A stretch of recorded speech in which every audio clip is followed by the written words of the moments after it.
Well, well, well.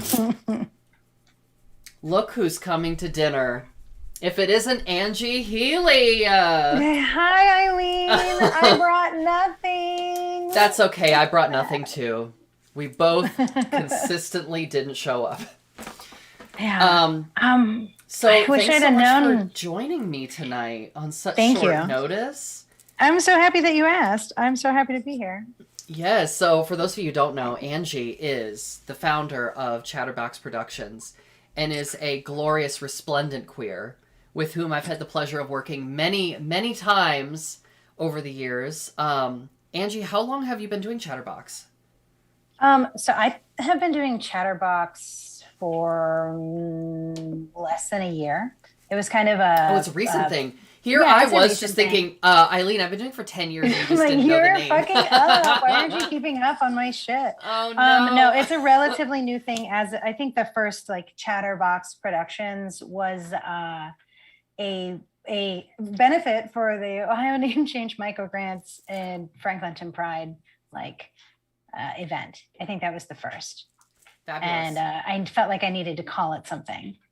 And I don't shut up. So there go the name. I don't think I produce enough to have a production company name.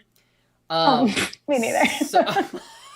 So I feel like mine would just be like Eileen Dover, and it's just a picture of me going, "Oops," you know what I mean? Like just Eileen Dover. Go for the obvious pun. It's great. I love puns. I Me too. think that they're a demonstration of great wit. Anyway, we digress. I think they're an example of how God is in everything and everyone. Just puns. I love it. Right. Spiritual. Right. Live, laugh, love. So, so Angie, as is our style on Cover Dish, we picked a very light and not emotionally triggering topic to talk about. Yeah. Okay. Cool. Yeah, which is all kinds of non-monogamy and like folks meeting folks. So Brooke and I, so Brooke and I had a conversation last week where I shared that my wonderful partner of 10 years, whom I love deeply, met my boyfriend at dinner. And I was like, I bet the people at home would like to hear about that. Yes, I want to hear about it, and and fuck them. No, tell me.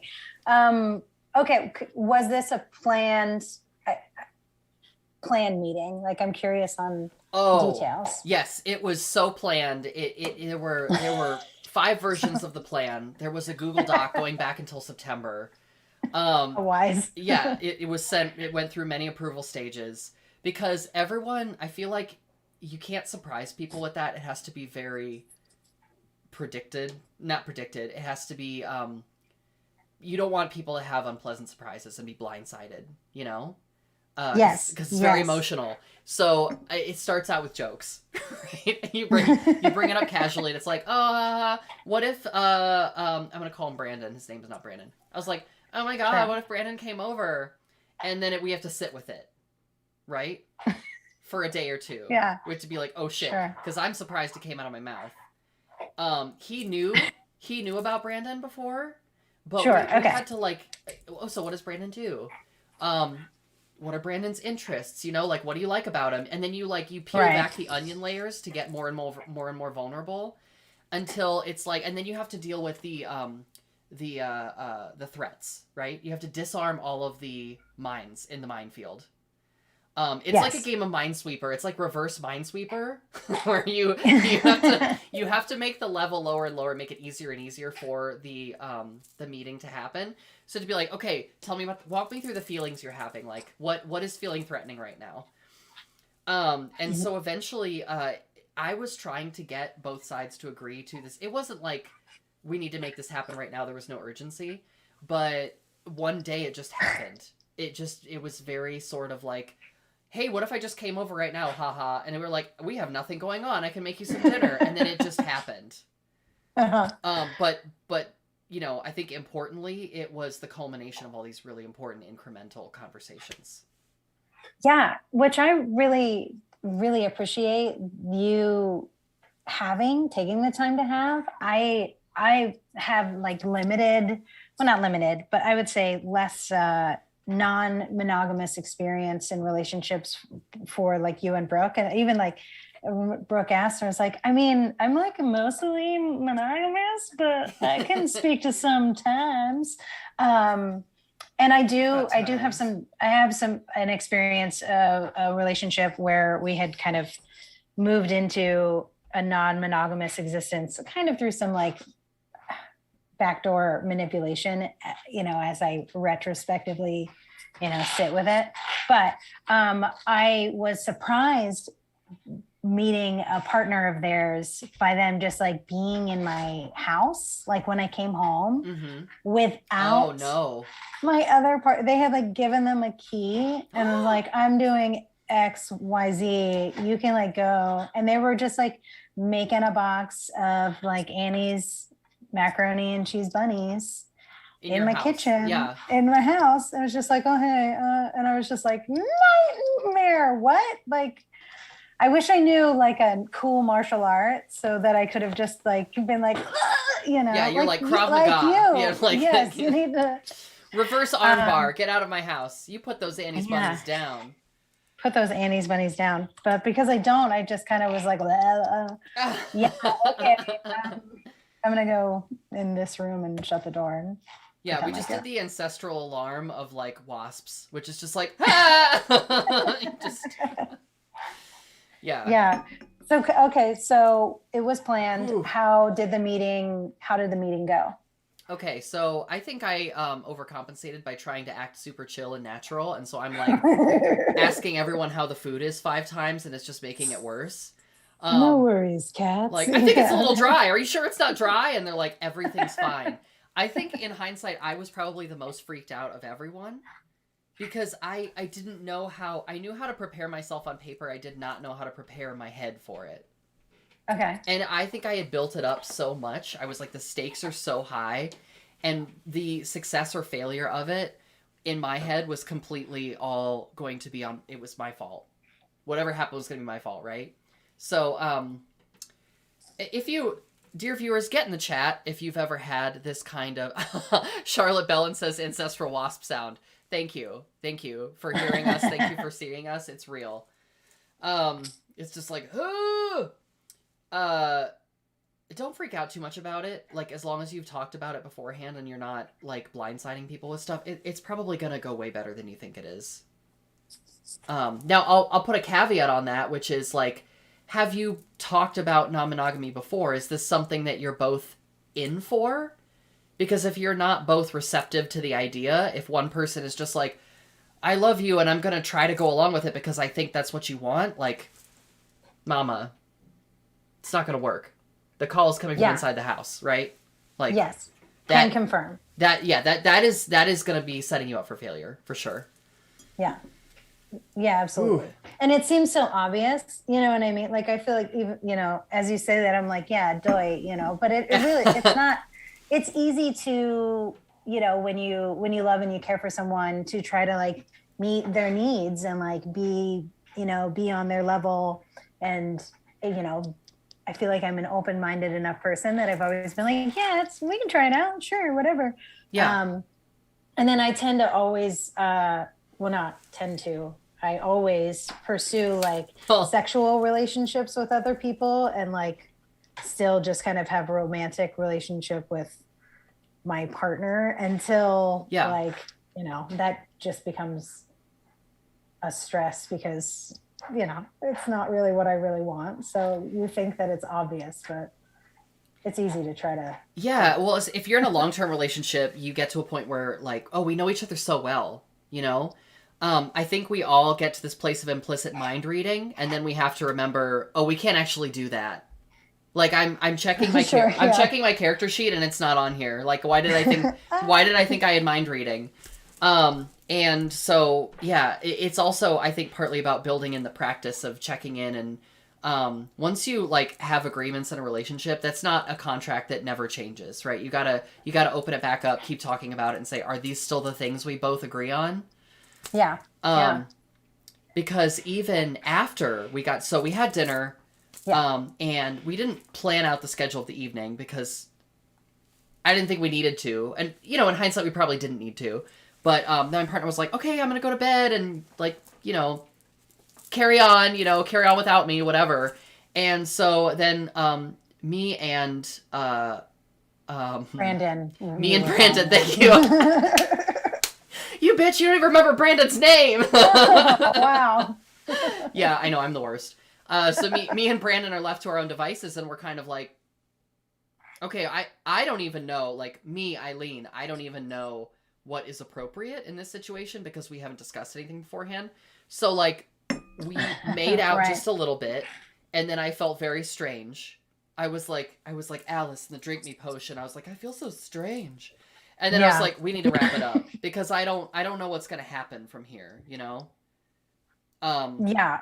And it seems like it's like in a different boundary, right? Like the venue is, maybe something that had been perceived as like you and your partners, and you've kind of like penetrated that bubble with another person, and you're like, Angie, fresh. No. Yeah, no, you're right. It's a new boundary. Everyone's in the same house, and that's not a situation that we've encountered before. So, like, my boundary is, there's many, but one of my boundaries is, we can't do anything together if my partner is also home. Like, I know that now from that evening, but, sorry, I was going to come up with an example of a boundary I already had before that evening, which is, we're not going to do things in the bed, right? That my partner and I sleep in. Because that's for us. Sure. And that's just like one of those things where it's sort of an arbitrary rule. Like, honest and truly, if you just look at it, there's no universal rule about that. It's just something we both talked about. Yeah. And so now we're both in the house, and we've never been here before. So I was like, this has been great. We should wrap it up here, and then we can just talk about how to do this next time, Yeah. Yeah. So it was very awkward, kind of like handshake. You're still great. I still really care about you. But I'm like, I'll be honest, I'm a little lost. And that's the other piece of advice I would really give is like, it's always okay to acknowledge that you are lost in this moment and you haven't done it before. That's okay. Sure. Yeah. Yeah. And I think, in circumstances like this, you fail forward really quickly. You fail forward, right? You're going to find out. If you step on one of those landmines. You're going to find out if you made the wrong choice. And, hopefully you communicate well enough to be able to like go back to whatever choose your own adventure page you dog-eared. So that way, if your choice ended up being bonk, you could like go back and choose, whatever other path. Fully and truly. Hopefully. So when was this dinner? Like, how long ago was this? Oh, this was in December, and it was right before the family descended on the house to like stay for 9 days. So we were already like tired of the decorating and the preparing and the whatever.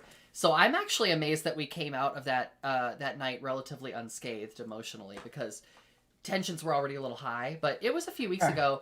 And here's the kind of odd thing. We've all sort of gone back to status quo, if I can be honest. So, like, me and boyfriend are very much like a Snapchat kind of interactions, like daily Snapchat interactions. Okay. And I'm talking about like, hey, how's your day? Like, what's something you really enjoyed about breakfast? I mean, it's just like, dumb everyday shit, right? Sure. Yeah. And I think, like, it felt different. The emotions of it felt different after that point. That was definitely a turning point. We'd crossed a bridge into unknown territory. And so I think unpacking that is going to take some time. Okay. Do you feel like it's turned in a sour way, or just something that you need to just sit with? More of the latter. Consider. I don't think it soured anything. It's just, if anything, it made, we've been talking casually for 3 years, and I put casually in danger quotes because I think we've both thought in our heads that it's been casual this whole time, but like, oopsie, there's real feelings behind that, right? Like, you just can't talk to someone consistently for 3 years and be like, they're nothing to me, Absolutely. So sure. we're still dealing with the reality of that. Like, what does that mean for us? Like, I have always been team friends with benefits. I'm very much into that, and my flavor of friends with benefits is like, no, we're friends. Like, I care about you. We have deep, meaningful conversations. I want to know the names of your family members. I care what, like, if you want to share things with me, I care, like, the things that make you upset. Like, that's the kind of friendship I want. But also with, like, a certain amount of physicality. But I thought that was, like, somehow magically different from having an emotionally vulnerable relationship with someone. Spoiler alert, it's kind of not. So that was something I learned. They seemed really parallel. Yeah, I'm looking at the math, and you are in fact wrong. Right? Yeah. Are there plans to, like, dine as a trio again, or I think so. Everyone is like, yeah, we want to do this again, but their holiday hangover, COVID cases going back up, like a number of factors have kind of gotten in the way. But I also think part of that is like that processing time has still not elapsed where we're feeling comfortable enough to like revisit the possibility of those liaisons dangereuses. Yeah, that's absolutely fair. I guess in an effort, I'm sorry I'm being so probing. I'm just first of all, Angie, probe away. I am just in nature. Me talking about myself, I hate it. Generally curious person. It. Right, and I figured you didn't mind the limelight. What level of, like, kind of dangerous would the liaisons get? Like, is your partner at all interested in having relationships with Brandon as well, with the three of you simultaneously? You know what I mean? Like, what's the motivation for getting to know one another, and what kind of brought this to the table, I guess is. Yeah, those are great questions. So I will answer each in turn. The first one, and I don't think about it a lot because that's something we figured out a long time ago, which is we don't want to play with other people, like, collectively. Gotcha. Okay. I think we're both very much mono people. And so, like, the thought of being with both people is not interesting or exciting to me. It's kind of like, no, I've got they're separate things, and I care about them both, and, like, they can be friends with each other, but I think it would be weird for me also if like my partner and my boyfriend in the abstract, like, not the two of them as individuals, but if that were to happen, I think that would be, I don't know if I could handle that. Yeah. And then the other question was what started it in the first place? I think so the relationship I'm in now with my partner is actually the first serious relationship I've ever been in. And it's coming up on 11 years now. So we met when I was about to turn 22. And she was a young dewy ingenue on the scene. And then about like year 3 or 4, I was like, hey, by the way, I'm non-monogamous, because I wanted a chance to, like, settle in with that and us understanding each other. And, things were new. But I was like, also, there's this part of me that I want you to know, because we're sharing our whole selves, right? And so that took a lot of processing time, because my partner is wired to be monogamous. But over time, I realized that, so I always thought, like, oh, I'm going to meet other people, but they're never going to meet, and there's going to be a limited amount of, like, knowledge of the other person. We're just going to keep it really separate. Yeah. But then I realized it doesn't have to be that way over time. So that's something we kind of just kept discussing. And then it was like, no, I think meeting Brandon would be great. It's like, oh, I didn't realize that. So that opened up new possibilities, that we kept talking about it. And then, like I said, it was just conversations trying to break down the barriers and the threats. And then it was just like, why don't you come over tonight? So that last step was, like, very spontaneous. That's probably makes it easier at that point. I mean, you've already done the groundwork. Off. Yeah. Just like, rip it off. Let's just fucking do it. Yeah. What did you talk about at dinner? Like, what were your... well, it's funny. Are they similar people? Are they very different? No. So Okay. one is like a dish queen who knows how to hang drywall. That's my partner. So he's Yes. like, Okay. Yeah. yeah, Sure. you know the type. You know the type. Yes. He's an Yes. engineer, but he's kind of queenie, but like he looks like Tim Taylor Tool Time. He sure does. Yes. Yeah, it's the perfect confluence of like queer and kind of like unintentionally butch. Like he doesn't, people don't mean to be butch, they just are. Yes. Anyway, I could go on about him for a long time, but he's great. And then He is Brandon is more kind of like he's a little bit of like a gym bunny. Oh, And I okay. love that. That's very fun. We share some like fitness interests, but he's very Gym bunny. yeah, like he likes to go to the gym. Is that like the gay version of a gym rat? A gym bunny? Yeah, it's like a little more cute. It's a little more cute. It's a little more I cute. like it. Yeah, it's kind of Okay. exactly. A gym It's like bunny. it's the gay version of a gym rat. And I Okay. think it sounds a little less pejorative too. Like it's someone who's really interested in fitness. Yeah, okay. And now is this like a gym bunny in a yoga Pilates flexibility body? No, or like is he Brazilian like a jack jiu-jitsu. gym bunny? No, we're Okay. talking Brazilian jiu-jitsu. He was like a firefighter. That's lovely. Like snap my neck and no, I'm going That's to like, lovely. going No, to, like, that's sometimes I can't that's be full on interesting. Trixie Mattel like nasty on this show because I do also have to go to work the next day. But you know what I mean. I do understand what you're saying. Yeah. Even it's nice to know that in the event of a fire, someone can lift you and rescue you. My fiance and I are both women, and we are about the same size. And just like Oh my by god. the physicality of how that works, we can't just like carry each other with ease. Oh, So listen, Brooke and I live together, and always threat of fire. us trying to hang drywall was actually hazardous to our health. Like like someone dropped a contact down the U-trap, and it's like, you might as well call 911 right now because Yeah. one of us is gonna think we can get it, and we're gonna get a wrench, and it's gonna be all over. Like I'm gonna break every bone in my body.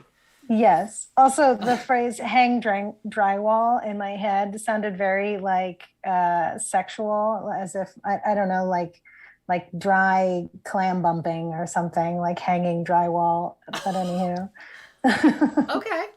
that was Okay. just a silly thought. Okay, so let's get to what we were discussing at dinner. Oh, so I mean, mostly it was me being awkward about like how's the food? You know what I mean? Like I was doing the WASP alert system. This is a test of the WASP alert system, just Right. on Okay. a loop. And apart from that, it was like, oh, what are some? It was kind of the normal get to know you conversations because they hadn't actually talked in person before. But the great thing is that they're both very open about their past.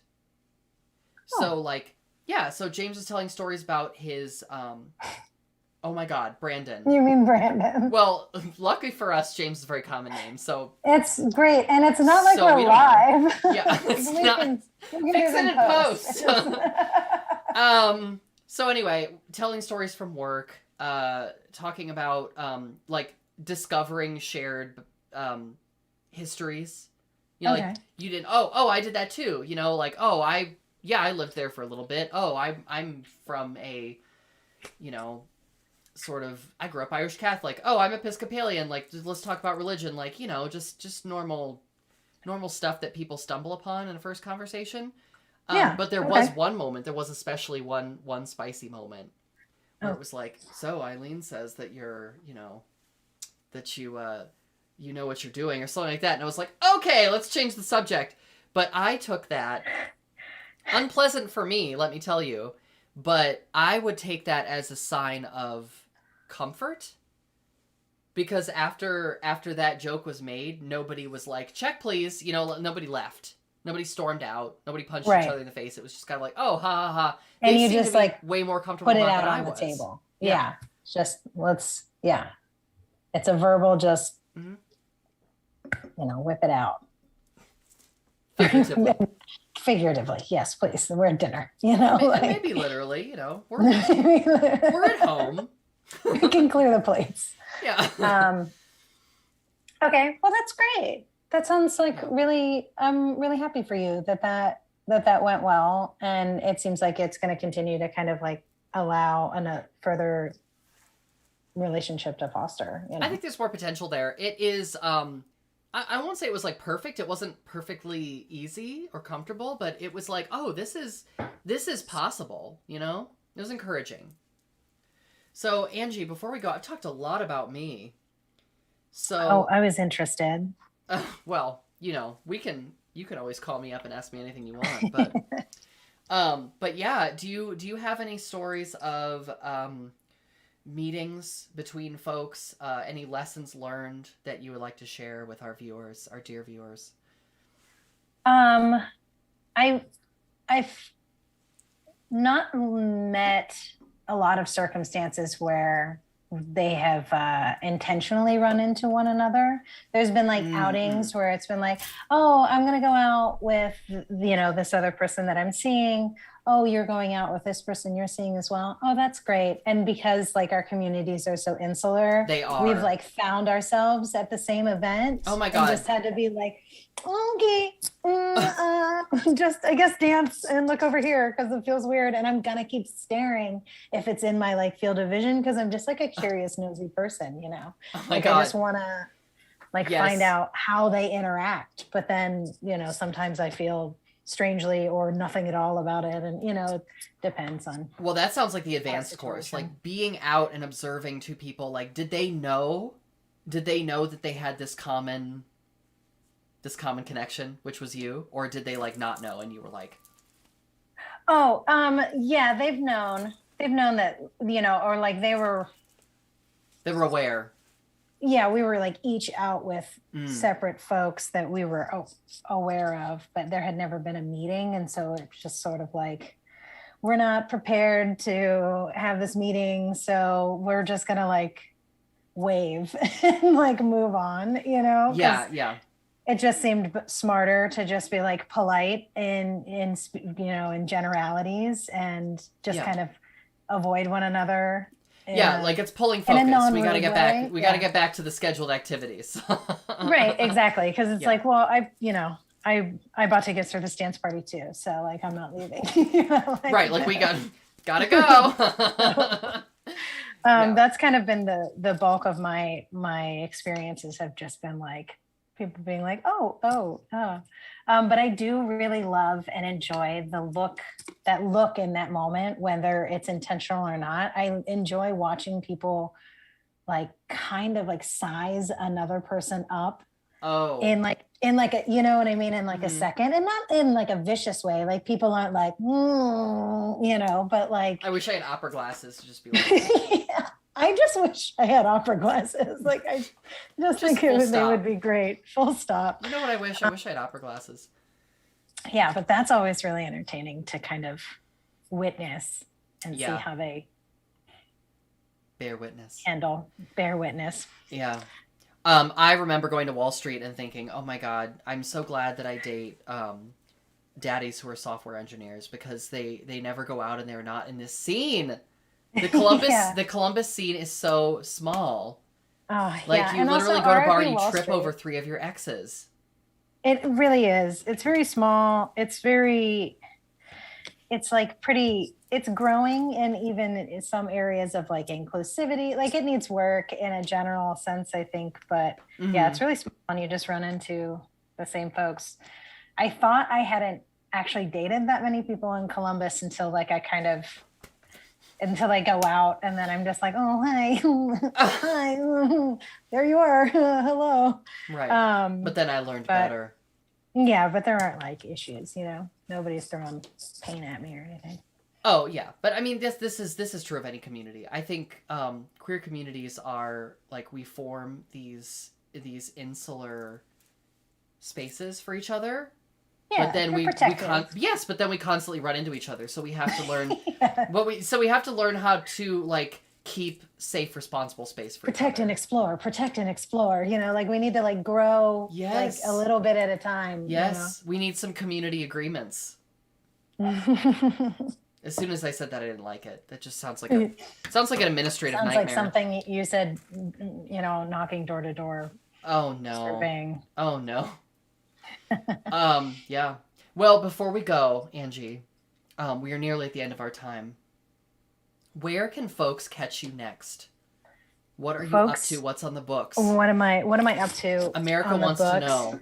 What's coming up the next? world wants to know. So I am working on.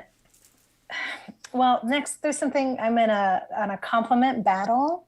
Instead of like a roast battle, a group of comedians and I will be on a panel and humorously complimenting one another. I like the sound of that because roasts are, this is a whole nother topic that we can get into later off the air.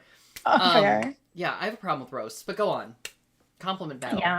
It sounds really sweet, very dear. That'll be at Wild Goose Creative on the 18th of February.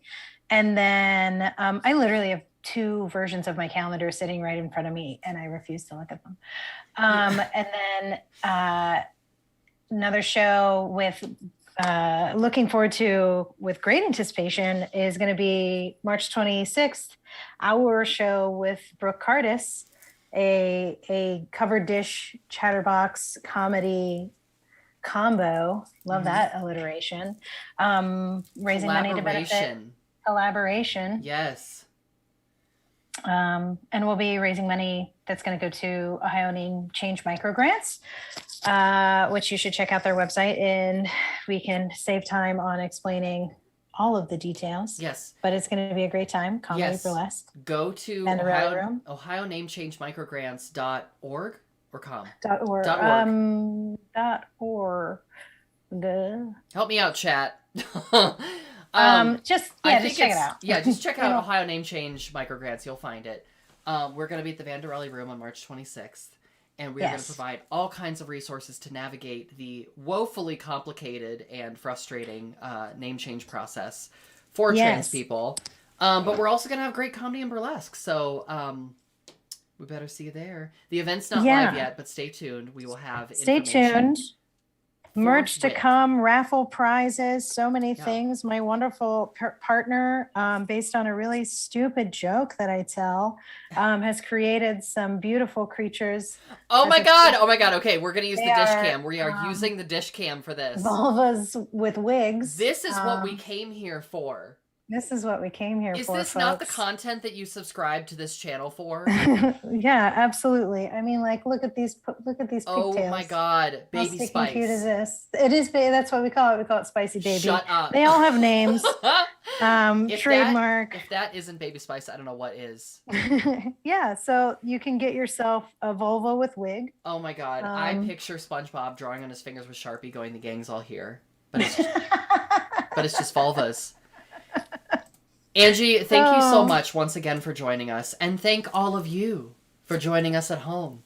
And you can find us next Tuesday and every Tuesday at 7 p.m. Eastern Standard Time for Cover Dish. We'll see you next time. Bye, children. Bye-bye. All right. Lovely.